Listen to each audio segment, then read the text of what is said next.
Hello everyone and welcome back to another video. Today we're going to see how to give access to a Facebook page.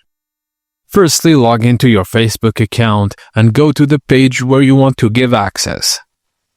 Click your profile picture in the top right corner and select Settings and Privacy. Then click Settings. Now in the left-hand menu, click New Page Experience, then select Page Access.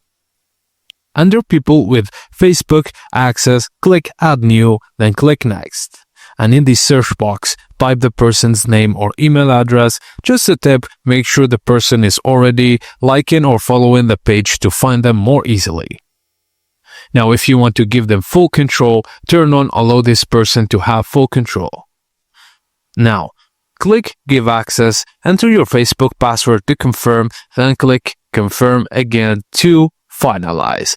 The person will now receive an invitation to manage the page. Once they accept, they'll have the access level you assigned to them. And that's it, guys, as simple as that. Thank you for watching, and please don't forget to like and subscribe for more tips and tricks like this.